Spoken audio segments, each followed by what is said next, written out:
Gods, Nagas, Kindras, and the guardian of the eight quarters flocked to the Chitrakuta on that occasion. Sri Rama made obeisance to them all, and the gods were glad to obtain the reward of their eyes.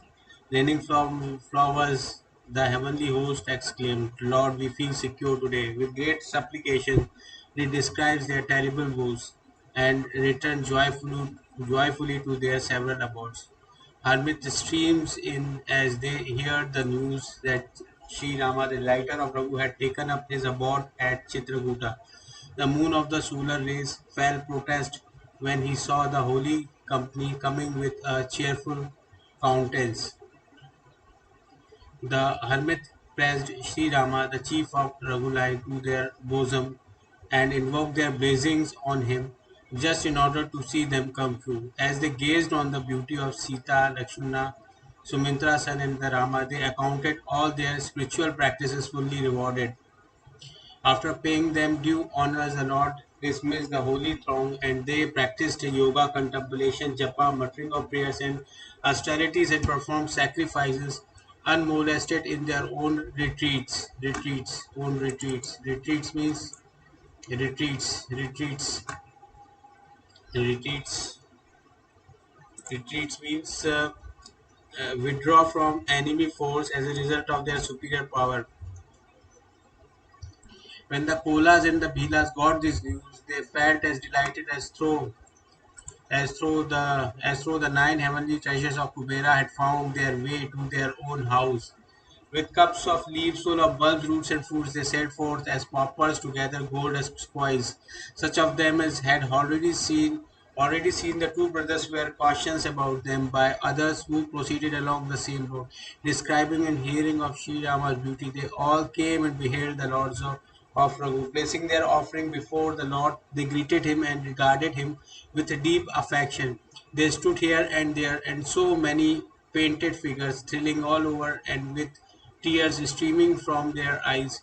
Sri Rama perceived that they were all overwhelmed with emotions and addressing kind words to them, treated them all with honors, while they in their turns greeted the Lord again and with joined palms spoke to him in polite terms. Having seen your feet, O Lord, we all feel secure now. Our good luck is responsible for your visit to this place, O Lord of India. Blessed is the land, forest, path, and hill where you have planted your food, my Lord. Fortunate are the birds and beasts of the forest whose life has been crowned by your sight. And lucky are we all along with our family in that we have been able to feast our eyes on your beauty. You have chosen an excellent spot whereon to take up your abode. You will be comfortable here during all the seasons. We will render all sort of services to you, keeping away elephants and the lion, serpents and the tigers. The dreary forest, hills, caves, and the ravine have all been explored by us foot by foot, O Lord. We will take you for the hunting to the different haunts of the game and will show you lakes and springs and other reservoir of water. We and our people are your servants, therefore do not hesitate to command us, O Lord. The same gracious Lord whom Vedic texts fail to describe, and the mind of hermit cannot reach, listen to the word of the Bhilas, even as a father listen to the words of his children. Love alone attract Sri Rama. Let those who are curious take note of it. Sri Rama then gratified all the foresters by addressing to them gentle words, sentenced sweetened by love. Dismissed by him, they bowed their head to him and departed, and discussing the virtues of the Lord, they returned to their respective homes. In this way, Sita and the two brothers lived in the forest, delighting the gods and hermits. Even since the Lord of Raghu came and took up his abode there, the forest became a fountain of blessings. Trees of the various kind blossoms and the bore fruits and lovely creepers that quiet about them formed an excellent canopy. They were all naturally beautiful like the tree of heaven. It seemed as if the latter had abandoned the celestial groups and migrated to that spot. String of bees made an exceedingly sweet humming sounds and delightful breeze breathed soft, cool, and fragrant.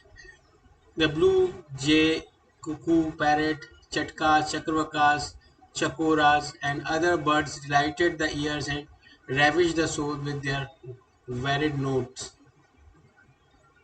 Elephant, lion, monkey, boars, and deers all sported together, free from enmity. Herds of deer were enraptured when they beheld the beauty of Sri Rama roaming about in search of prey. All the forests of the god existing in the universe were filled with envy at the sight of the Sri Rama's forest. The heavenly river Ganga, Saraswati, the sun-born Yamuna, Narmada, the daughter of the Mount Mekala, the blessed Godavari, and the various other lakes, seas, streams, and rivers all extolled the Mandakini. The eastern and the western hills from the behind which the sun is believed to emerge and disappear every morning and evening. Mount Kailasha, the abode of Lord Shiva, Mandara, Meru, all abode of gods, and mountains like the Himalayas, all sing praises of Chitrakuta. Glad was the deity presiding over the Vindhya range, whose delight was more than his heart could contain to think that he had won such great renown without much exertion. Blessed and full of merits are all the birds and deers, creepers, trees, and the various species of herbage of Chitrakuta. So declare the God's day and night. Having beheld the chief of Raghuline, those who had eyes attained the ends of their lives and were rid of sorrow, whereas inanimated objects rejoiced at the touch of the very dust of his feet and become eligible for attaining the highest state, blessedness. The forest and hill where that ocean of the bliss Sri Rama took up his abode were naturally lovely, auspicious, and the holiest of the holy. How could it be possible to glorify them? The exquisite beauty of the forest where Sita, Lakshmana, and Sri Rama came and settled, taking leave of the ocean of the milk and bidding adieu to Ayodhya, could not be described even by 100,000 Sheshas, each with 1,000 pairs of tongues. How then can I describe it some length any more than a tortoise living in a puddle can lift Mount Mandara? Lakshmana waited upon Sri Rama in thoughts, words, and deed with an amiability and devotion more than one could tell. Gazing on the feet of Sita and Rama every moment and conscious of their for him, Lakshmana never recalled even in a dream his younger brother Shatrughna, father, mother, or even his home.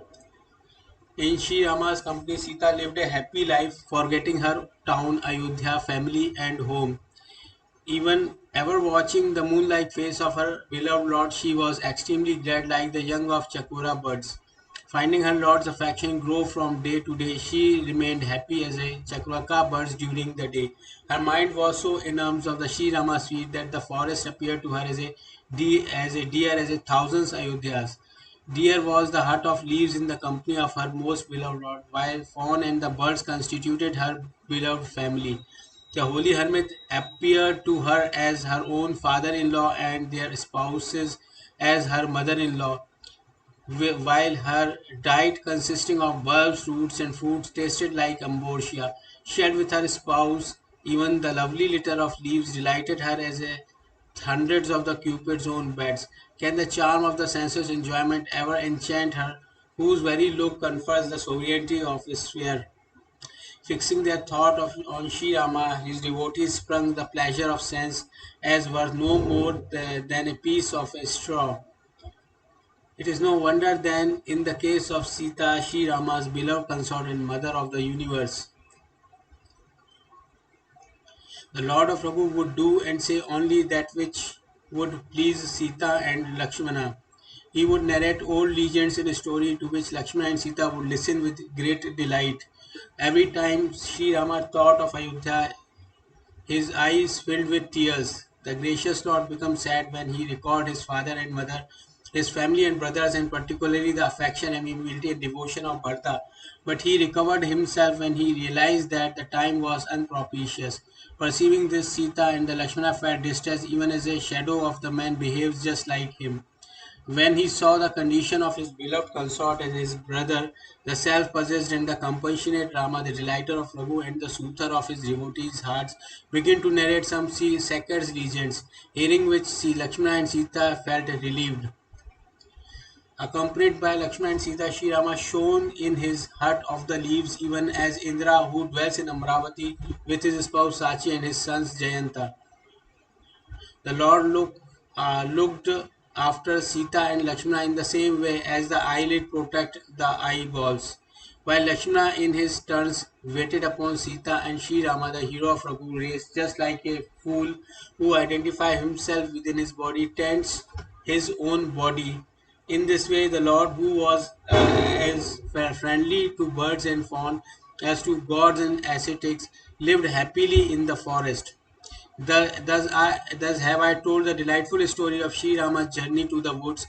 Now hear how Sumantra reached Ayodhya. When the Nishada chief returns after escorting the Lord, he saw the minister Sumantra with the carrot. The minister was distressed to see the Nishada chief. Words failed to describe the agony which he felt at the moment. Crying out Rama, Rama, Sita, Lakshmana, he Sumantra dropped on the ground utterly helpless, while the horse kept looking on the south and neighed. They were as restless as a bird shorn of their wings. They would neither eat grass nor drink water, while their eyes kept shedding tears. The whole party of Nishada was distressed to see the horse of Shri Rama, the chief of Raghu line. And then recovering himself, the Nishada said, Sumantra, cease sorrowing now. You are man of wisdom and knower of the highest truth. Therefore, compose yourself, realizing that fate is unpropitious to you. Narrating various reasons in soft accent, he took him by force and seated him in the carrot. But overpowered by grief, he could not drive the carrot.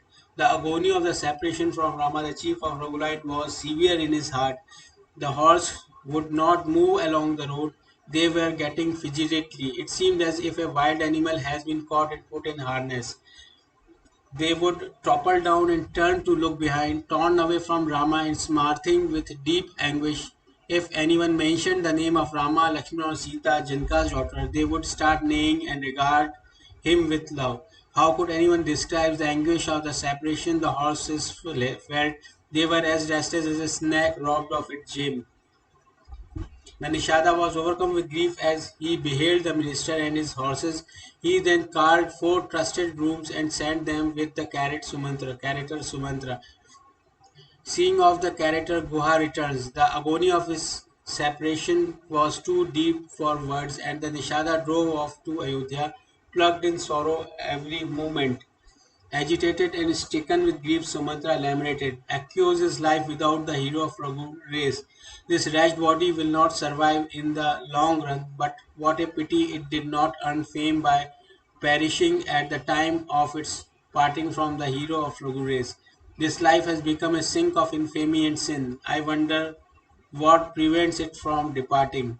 Else this vile soul has missed its chance. Oh, that we heard that my heart does not break in twin, even now, wringing his hands and beating his head, he viewed his lot like a miser who has lost his hoards of riches. It seemed as if, after assuming the role of and posing as an eminent hero, the great warrior had taken to flight. The minister gave himself up to grief like a discreet Brahmans of the noble descent who, thought well versed in the Vedas and esteemed by the virtuous, had been deluded into drinking.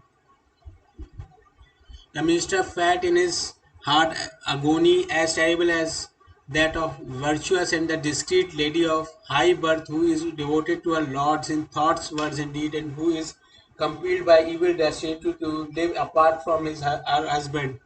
His eyes were full of tears and lacking in vision, his ears deaf, and his mind was agitated and confused. Nay, his lips were getting dry and his tongue had claved to the palate. Yet his life breath did not depart, the term of exile serving as a door to prevent its departure from his heart. He had turned pale and repeated the sight as if he had murdered his own father and mother. Great was the despondency which preyed upon his mind as a result of his loss he had just suffered. He looked like a sinner mourning while on his way to the abode of death. Words failed him, and he lamented within himself, "What shall I see on reaching Ayodhya?" Whoever shall find the carrot devoid of Rama will shun my sight. When the agitated citizen run to make enquiry of me, I shall answer them all with a heavy loads on my heart. When all the helpless and the afflicted mothers questions me, good God, what shall I say to them? When Lakshmana's mother Sumantra put caution to me, what glad tidings shall I convey to her? And when Rama's mother Kaushalya come running like a cow that has recently born a calf and has her thought fixed on it, the only answer I can make to her queries will be Rama, Lakshmana and Sita, Vidya's daughter, have left for the woods. Who Whosoever caution me must be answered. This is the treat I shall have on reaching Ayodhya. Again, when the king, who is oppressed by grief and whose life hang on Rama, put cautions to me, which what face shall I tell him in reply that having safely escorted the prince, I have come back. The moment he hears the news of the Lakshmana, Sita and Rama, the king will drop his body like a piece of straw. The swampy ground of my heart, like a swamu ground, did not crack even though the moisture in the shape of my most beloved Rama has left. From this, I concluded that in this very frame, God has announced me with body fit for suffering the torture of hell. While Sumantra was thus lamenting on the way, his carriage presently reached the bank of the Tamsa river. He politely dismissed the Nishada who fell at his feet and returned with a heart stricken with grief. The minister hesitated to enter the city as if he has murdered his own preceptor, killed a Brahman, or butchered a cow. He passed the day sitting under a tea tree and found his opportunity only when it was dusk. He entered Ayodhya in the dark and slunk into the palace, leaving the carrot at the gate. All who heard the news flocked to the entrance of the royal palace to see the carrot. When they recognized the carrot and found the horses restless, with their body wasting away as hell in the sun, the citizens, both man and the woman, were so distressed as fish when the water runs short. The moment they heard of the minister's arrival, the whole Gynecum was restless. To him, the palace looked as dreary as though it were an abode of spirit.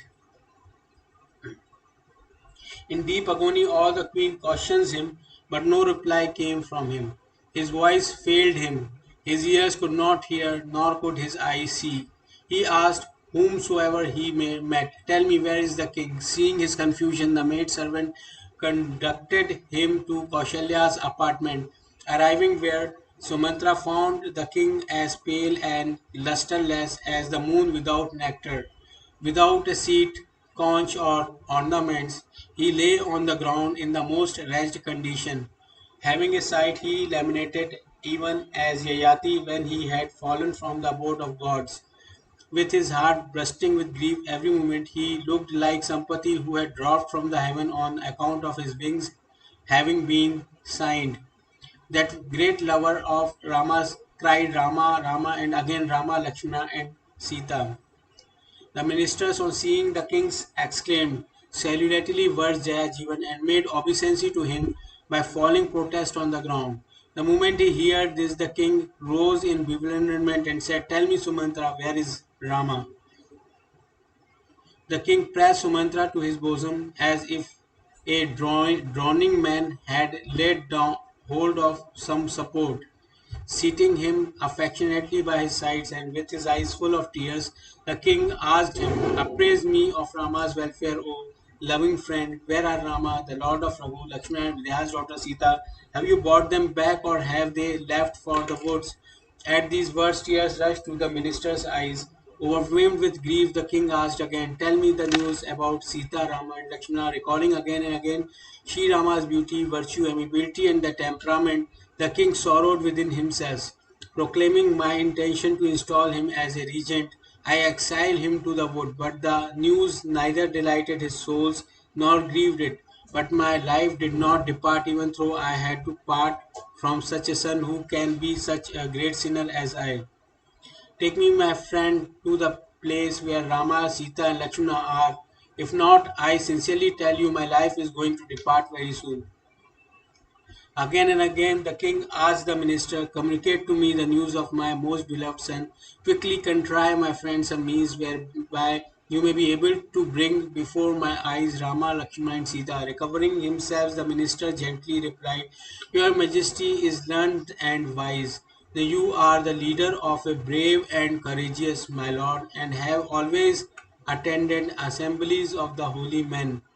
Birth and death, all painful and the pleasurable experiences, loss and gain, union with and separation from friends, all these, my lord, take place under the unalterable law of time and destiny, like the succession of night and day. Fool rejoiced in prosperity and mourned in adversity, while the wise account both alike. Therefore, exercising your mature judgment, take up courage and cease sorrowing, O friends of all.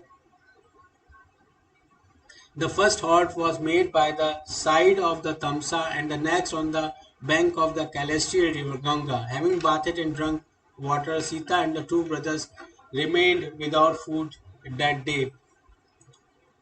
The Nishada showed great hospitality and the party spent the night in the village of Singarampura. At the daybreak, they sent for the milk of the banyan tree and the two brothers coiled up their matted hair in the shape of a crown. Then Rama's friend Guha called for a boat and after helping Sita to board it, Shri Rama followed suit. Lakshmana placed on it an orderly way the two bows in the queer and himself boarded the boat on receiving the Lord's command. Seeing my distress, the hero of Raghuveer summoned up courage and addressed me in the sweet accent. Sire, convey my obeisance to their fathers and clasped his lotus feet again and again. Then falling at his feet, submit to him, thus Father, be not worried on my account. By your grace and the goodwill, and as a reward of your meritorious acts, my journey to and sojourn in the woods will be happy and full of blessings. By your grace, dear Father, I shall have all sorts of comforts on my journey, and having obeyed your commands, shall come back safe to behold your lotus feet once more. May consoling all my mothers fall at their feet again and again, and with profuse entreaties make every fort, says Tulsidas, to see that the Lord of Ayodhya, my father, passes his days happily.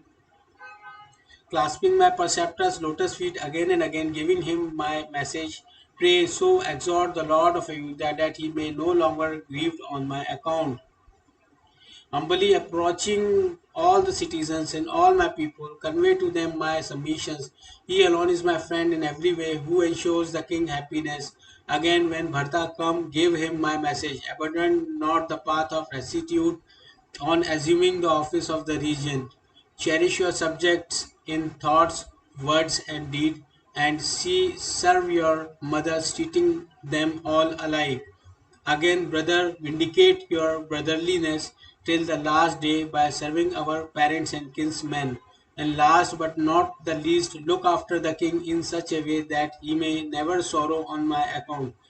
Here Lakshmana interposed some harsh word, but Rama checked him and then entreated me, adjuring me by himself again and again, make no mention, dear fathers, of Lakshmana's childishness. Sending her greeting, sending her greeting, Sita opened her lips to say something but was overwhelmed with emotion. Her voice failed, her eyes filled with tears and thrill ran through her body. At this moment, in response to a hint from the chief of Raghu, Shri Rama, the boatsman, propelled the boat towards the opposite bank. So departed the crown of Raghu race, while I stood looking on with a heavy load on my heart. How am I to describe my own anguish in that I came back alive, bearing Rama's message? At this stage, Sumantra's speech failed him, overpowered as he was by grief and remorse due to separation from Sri Rama. No sooner had he heard the character's speech then the king dropped to the ground, his heart burning with deep anguish, his mind being unhinged by excessive infatuation. He tossed about like a fish that has been inebriated by suckling the form of early rain water, which is intoxicating to the fish. All the queens wailed and wept. How can their great misfortune be described? At the sound of their wails, sorrow itself was sorrowful, and endurance could not longer endure. Ayodhya was in the great tumult at the sound of the outcry of the royal Gynecum. It seemed as if a cruel thunderbolt had fallen at night on the large habitants of birds. The life breath of the king had now stuck to his throat. He felt uneasy like a serpent robbed of its gem. All his senses were blighted as a cluster of lotuses in a lake that had been left without water. When Kaushalya saw the king withered and blasted, she concluded in her mind that the sun of the solar race was about to set. Summoning up courage, therefore, Shri Rama's mother spoke words appropriate to the occasions. Ponder in your heart, my lord, and reflect that separation from Rama is a vast ocean. You are the helmsman, and Ayodhya the bark which has been boarded by your near and dear ones as its passenger. We can hope to reach a shore only if you have patience. If not, the whole family will be drowned.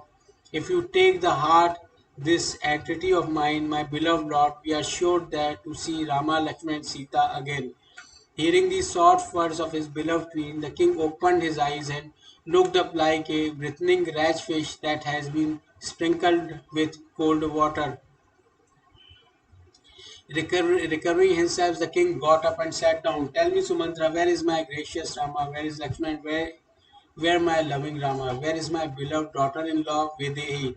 The restless monarch wailed in many ways. The night seems to him like a age, and he felt as though it would never end. He was remained of a blind hermit curse, and he narrated the whole story to Kaushalya. He was filled with agony as he related the circumstances. Fee on the hope of the surviving without Rama, what shall I gain by preserving this body, which has failed to keep my vow of love? O delighter of Raghu, who are dear to me as life, already I have lived too long without you. Janka's daughter and Lakshmana, our chief of Raghuline, who gladdened the loving heart of your father as a rain cloud delights the Chatka bird. Crying Rama and Rama, again Rama and yet Rama, Rama, Rama, the king cast off his body in his agony of separation from the chief of Raghuline and ascends to the abode of gods. It was King Dasharatha who reaped the reward both of his life and death. His untarnished fame spread through a number of universes. As long as he lived, he gazed on Sri Rama's moon-like countenance and brought glory in his death by making the separation from Sri Rama his excuse for it. Stricken with grief, all the queens wept and praised his comeliness of the form, amiable manners, bodily might and majesty. They lamented in varieties of ways, throwing themselves upon the ground again and again.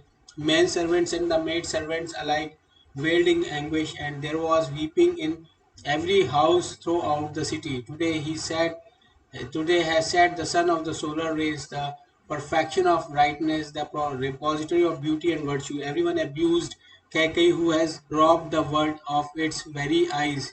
In this way, they wailed till the close of the night, when all the great and the enlightened hermits arrived. Then the sage Vashishta narrate a number of legends befitting the occasions and disperse the gloom that hung over all them all by the light of his wisdom. Then the sage caused a boat to be filled with oil and had the king body placed in it to guard against decomposition. He then summoned envoy and spoke to them thus: Run quickly and go to Bharta, but break not the news about the king to anyone at any place. Approaching Bharta, tell him only this much: the preceptor has sent for you two brothers. Hearing the sage's orders, the couriers rushed along with a speed that would put an excellent steed to shame. Even since things began to take a vicious turn in Ayodhya, evil omens occurred before Bharta. He saw fearful dreams at night, and on awakening indulged in all sorts of unpleasant speculations. He would perform consecrations water over Bhagwan Shiva in various ways, and invoking the great Lord in his heart, begged of him the welfare of his parents, family, and half brothers. While Bharta was thus praising an anxious time, the courier arrived, and hearing the Guru's commands, he proceeded with an invocation of the Lord Ganesha, urging the horses to run as fast as the wind. He went on his journey, crossing difficult streams, hills, and forests. There was such a great anxiety in his heart that nothing would please him. He thought to himself, would that I could fly home. Every moment hung heavy like an ear. In this way, Bharta drew near to the city. Evil omens occurred to him as he entered the city. Crows corn in the ominous way at undesirable place. Donkey and jackals gave a cry that foreboded evil and which pierced Bharta's to the heart as he listened to it. Lakes and rivers, groves and gardens had lost their charm, while the city wore a particularly dismal look. Birds and fawns, horses and the elephants were too rash to look at, undone by the undone by the fell disease of separation from the Rama. The people of the city, both men and the women, were extremely miserable as thought all of them lost everything they had in their possession. The citizen made him, but spoke not a word. They made obeisance and quietly passed on. Bharata too could not inquire after their welfare, his mind being obsessed with fear and grief. The bazaars and the street repeated the sight as though a wild conflagrations had broken out in the city on all sides. Keke, who was to the solar rays what the moon is to the lotuses, was rejoiced to hear of her son's approach. Preparing light for the waving round his head, she sprang up and ran glad at heart, and meeting him at the very door, conducted him into her apartments. Bharata saw with wonder that while the household wore a wretched appearance like a bed of lotuses blasted by the frost, Keke was unhappy as a Bhila woman who had set a whole forest ablaze. Seeing her son melancholy and depressed in spirits, she asked him, is all well in my mother's house? Bharata assured her that everything was well and then inquired after the health and welfare of his own family. Tell me, where is my father and where all mothers? And where is Sita and my beloved brother Shri Rama and Lakshmana? On hearing her son's affectionate words, the sinful woman brought crocodile tears to her eyes and spoke words that pierced his ears and soul as so many shafts. I have accompanied everything for you, my son, and poor Mantra has been of great help of to me. Only God has merited our plan only God has marred our plan a little before they could be completed. The king has departed to the Indra's paradise.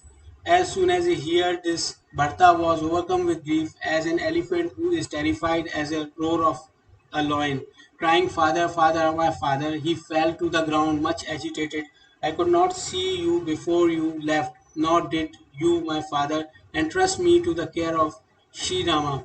Then, collecting himself, he got up with some efforts and said, tell me, mother, the cause of my father's demise. Hearing the words of her son, she replied as one who had cut a vital part and inserted poison into it. With a glad heart, the cruel and the wicked woman recounted from the very beginning all that she had done. Hearing of Sri Rama's exile to the forest, Bharata forgot his father's death and realizing in his heart that he was at the root of it, he remained mute and if it he remained mute and stupefied. Observing his son's distress, she comforted him like one who applied salt to a burn.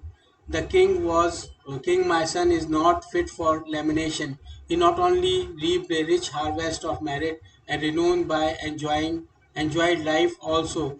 During his lifetime, he obtained all the rewards of the human existence and in the end ascends to the abode of Indra, the lord of immortals. Pondering thus ceased sorrowing and ruled the kingdom with all its limbs, such as the army, the exchequers, the ministers, and so on. The prince was utterly dismayed to hear these words, as though a festering sore had been touched by live coal. Recovering himself, he heaved a deep sigh and said, O wicked woman, you have brought complete ruin to our family. If you bore such deep malice, why did you not kill me as soon as I was born? Cutting down the tree, you have watered a leaf, and you have drained the pond for keeping the fish alive. Uh, claiming my descent from the sun god and the king Dasharatha for my father, and Rama and Lakshmana for my brother. I have had your mother for my mother. One is powerless against providence. The moment of the moment, O malicious woman, you contrive the evil design in your mind. How is it your heart did not break into pieces while asking for the boon? Did not your conscience pinch you? Your tongue did faster, nor did your mouth become free of maggot. How did the king trust you? Surely God must have robbed him on his sense on the evening of his death. Even the Creator has not been able to know the working of the woman's heart, the repository of all deceit, sin, and vice. Simple, amiable, and the pious as the king was, how could he know the nature of the woman, while living creature is there in this world, to whom the Lord of Raghu is not dear as life itself? Yet even that Rama appeared to you as a great enemy.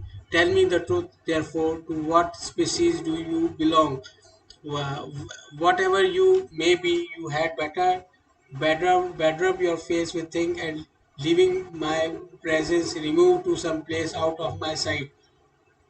Nay, God has created me out of a bone Kaikai hostile to Rama, who is there so sinful as myself. In vain, therefore, do I taunt you.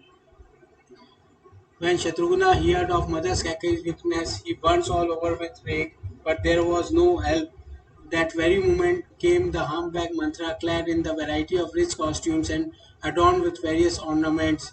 The very sight of that woman filled Lakshmana's younger brother with anger, as though clarified butter had been poured into fire. Springing forward, he kicked her with such steady aim at the hump that she fell flat on her face and screamed aloud. Her hump was smashed, her head split, and her teeth broken, and her mouth emitted blood. Oh my God, what harm have I done? Surely this is an ill recompense for my services. Hearing this and seeing her vile form, head to foot, Shatrugana, the slayer of the foe, seized her by the hair on her head and began to drag her till a merciful Bharata rescues her. The two brothers then called on Mother Kaushalya. In sordid attire, pale, agitated, and oppressed with woe, and with a wasted frame, she looked like a lovely celestial creeper of gold, blasted with frost in the forest. When Mother Kaushalya saw Bharta, she sprang up and ran to meet him, but she felt giddy and dropped unconscious on the ground. Bharta was deeply moved to see her plight and threw himself at her feet, forgetting the condition of his own body. Mother, show my father, where is Sita and the two brothers, Shri Rama and the Lakshmana? Why was Kaikeyi born into the world at all? And if born, why did she not remain barren instead of bearing me? A blot on my family, a very sink of infamy, and an enemy of the near and the dear ones, who in these three spheres is so wretched as I, on whom account, mother, you have been reduced to such a plight. My father is in heaven, and Sri Rama, the chief of Raghuline, is in the wood. It is I who, like a shooting star, am responsible for the whole trouble. Woe be to me, who have proved to be my family a very fire among the bamboos, and victim of terrible agony, suffering, and cansure. On hearing Bharta's tender words, Kaushalya rose with a renewed effort and lifting him, clasped him to her bosom, while tears streamed from her eyes. Clueless by nature, Mother Kaushalya pressed him to his bosom and utmost affection as though Sri Rama himself had come back. She then embraced Lakshmana, younger brother Shatrughna. Her heart was full with grief and love. Everyone who saw her loving disposition said Rama's mother that she is no wonder she should be so loving. The mother seated Bharta in her lap and wiping away his tears spoke to him in soothing words. I adjure you, my child, to compose yourself even now. Knowing this to be a unpropitious time, sorrow no more. Take not the heart the loss we have sustained and feel no remorse for it, remembering that the course of time and fate is unalterable. Do not blame anyone, my son. It is Providence that has turned hostile to me in every way. And when He makes me survive even under such trying circumstances, who know what may be His pleasure with regard to me even now? His father's behest, dear child, the hero of Raghunath discarded his ornaments and princely appearance and put on a hermit dress consisting of bark of trees without either sorrow or exclusion. With a cheerful countenance and without either joy or anger, he comforted all in every way and proceeded to the forest, hearing that this Sita followed him and would not stay, devoted as she was on Rama's feet. Lakshmana also, when he heard this, sprang up and accompanied them. He would not be left behind, even though the Lord of Raghu tried his best to detain him. The Lord of Raghu then bowed his head to all and departed with Sita and his younger brother Lakshmana. So Rama, Lakshmana, and Sita left for the woods, whereas I neither accompanied them nor sent my soul after them. Leaving my body here, all this happens before these eyes, and yet this wretched soul did not take leave of the body. I am not ashamed of my love. To think that a son like Rama should have a mother like me. The king knew well how to live and how to die, whereas my heart is 100 times harder than adamant. Hearing Kaushalya's word, Bharata and the whole Ganikam wailed in distress. The king's palace seemed the very abode of sorrow. Much agitated, the two brothers Bharata and Shatrughan loudly lamentated, and Kaushalya clasped them to her bosom. She comforted Bharata in many ways and tendered words of wisdom to him. Bharata too, in his turn, consoled all his mothers, narrating legends from the Puranas and the Vedas. Joining both his palms, he addressed them in clueless, innocent, simple, and the charming words. The sin attaching to the murder of one's mother's, father's, or son, and to the act of setting fire to a cow pen or village of Brahmins, and those incurred by slaying a woman or child and by administering poison to a friend or a monarch, nay, all the major and the minor sins of thoughts, words, or deed that have been enumerated by the seers, let all such sins be mine if my mother this plot has my concurrence. May Providence award me the fate of those who, forsaking the feet of Srihari and Lord Shiva, worshipping for frightful ghost. If mother, I have complicity in this plot. If mother, all this has my approval, let me share the terrible fate of those who sell the Vedas, exploit their piety, and given to backbiting and expose others' sins, who are deceitful, wicked, quarrelsome, and irascible, who revile the Vedas and are hostile to the world, nay, who are greedy and lecherous and behave as a rapacious do, and who cast their eyes on others' wealth and others' wife.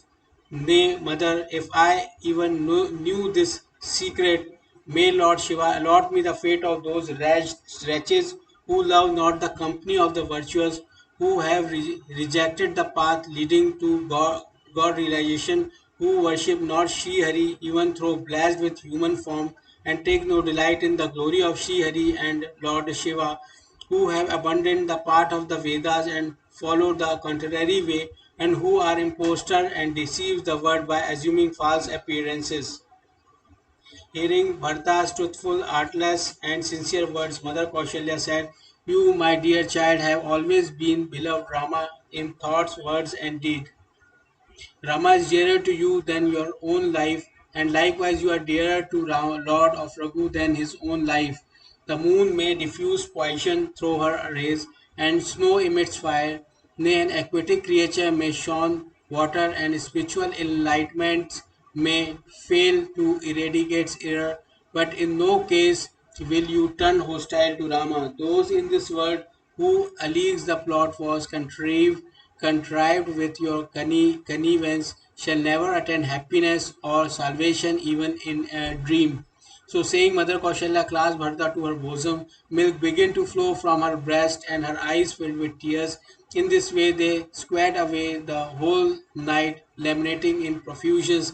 The same Vamadeva and Vashishta then came and summoned all the ministers and the elite of the city. Vashishta admonished Bharata in many ways, speaking to him words of wisdom appropriate to the occasion. "Have courage in your heart, dear son, and do what the occasion demands today." Hearing his preceptor's commands, Bharata rose and asked everything to be got ready. He had the king's body washed in accordance with the Vedic rites and caused a most splendid funeral bier to the prepared for him. Clasping the feet of his mothers, Bharata prevented them from ascending the funeral pile. They all stayed behind in the hope of the seeing Shri Rama. Their arrival made loads of sandalwoods and aloes and divers other excellent aromatic herbs of untold varieties. The pile was raised in an artistic way on the bank of the Saryu River and looked like a lovely ladder reaching to the heaven. In this way, all the rites of the cremations were gone, and then the funeral party bathed in due ceremony and offered a handful of water and the sesame seed to the departed soul. After asserting the views of all the Smriti texts, the Vedas and the Puranas, Bharata performed the ceremony of the Dasagratra, who, whatever order the great sage Vashishta gave on a particular point, Bharata carried out all of them in thousands ways. He bestows all sorts of gifts on attaining purity. He gave away cows, horses, elephants, and conveyance of the various sorts, and even so thrones, ornaments, and costumes, food grain, lands, money, and houses, and the Brahmins had all their desire fulfilled on receiving them. Whatever rites Bharata performed for the benefit of his father, in the other words, were more than 100,000 tongue could recount. Then, after determining an auspicious date of the great sage, came and summoned all the ministers as well as elite of the city. They all repaired to the council chambers and sat there. The two brothers Bharata and the Shatrugna were also sent for. Vasishtha seated Bharata by his sides and spoke to him words full of wisdom and the piety. First of all the great sages repeated the whole story of Kakai Willy doing and paid his tribute to the vow of piety and the truthfulness of the king Dashata, who remained true to his love even at the cost of his life. And the great hermit spoke of the Sri Rama's virtue, amiability, and the kind disposition. Tears came to his eyes and the thrill ran through his body. Again, when he extolled the affection that Lakshmana and the Sita bore towards Rama, the enlightened sage was overwhelmed with grief and emotion. Listen, Bharata, formidable is the fate, Lord of sage sorrowfully exclaimed, loss and gain, life and death, glory and infamy, all these lies in the hands of the providence. Arguing thus, whom should we blame and when with whom should we be angry without any cause? Ponder in your heart, my son, the king Dashatha is not worth grieving for. Pitiable is the Brahman who is ignorant of the Vedas and who has abandoned his own duty and is engrossed in the pleasure of senses. Pitiable is the king who has not knowledge of polity and who does not love his people as his own life. Pitiable is the Vaishya, the member of the trading class, who is niggardly through riches and who is not perfect in hospitality nor in the devotion of the Lord Shiva. Pitiable is the Shudra, the member of the laboring and artisan class, who is disrespectful towards the Brahmins, loquacious and proud of his knowledge and love to be honored. Pitiable again is the woman who deceives her husband, is crooked and quarrelsome and follow her own will. Pitiable is the religious students who break his vow and obey not the order of his preceptor. Nay, pitiable is the householder who, out of ignorance, forsake the path of duty, and pitiable is the recluse who is attached to the word and lack discretion and discretion. Pitiable is the anchorite who have given up penis and developed a liking for the luxuries. Pitiable is the backbiter who is angry without cause and an enemy of his own parent, preceptor, and brother.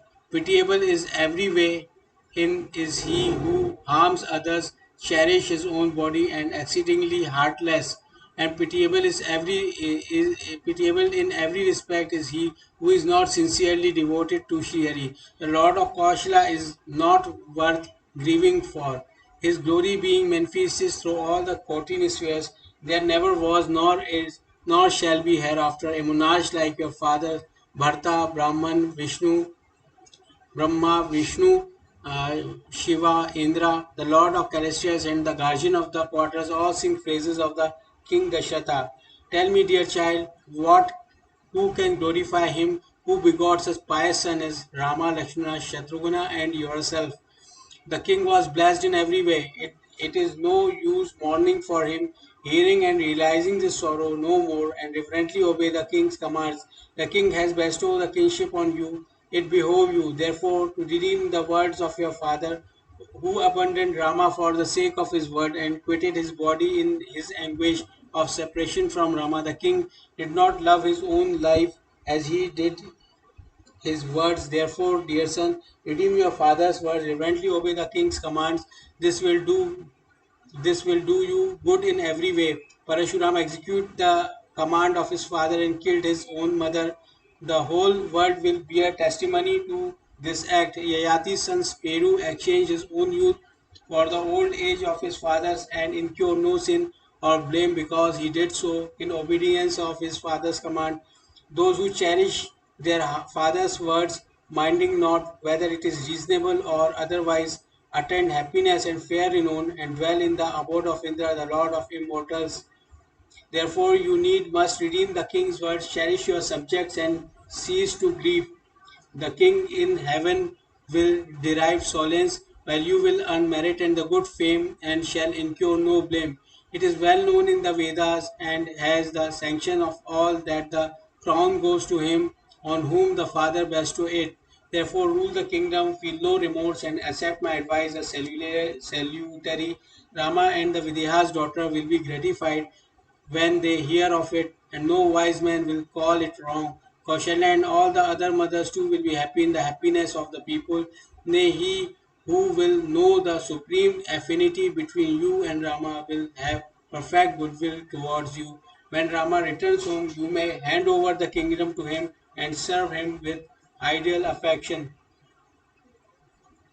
The minister submitted with joint palm. You need must obey the order of your preceptor. When the Lord of Raghu come back, you may do what you think fit. Then, summoning courage, Kaushalya said, Salutary, my son, is your Guru's commands. The same should be respected and obeyed by you as conductive to your good. Cease to grieve, realizing the vicissitudes of life, the Lord of Raghu in the forest and the King in the heaven, the abode of gods, while you, my son, are thus giving way to faint heartedness.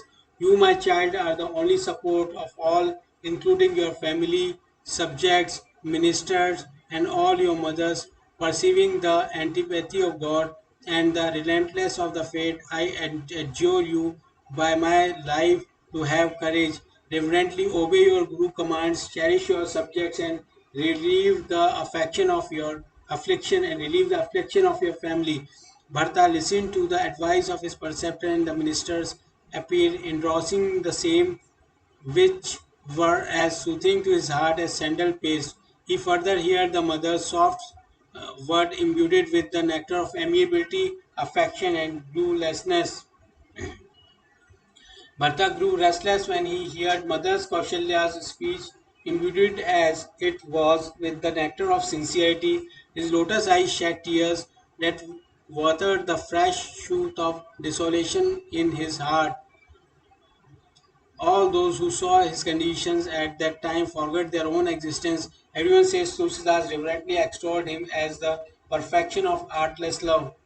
Joining his lotus palm, Bharata, who was foremost among the strong minded, took courage and proceeded to give befitting replies to all in words steeped as it were in nectar. Was 18 for the 30 days recitation.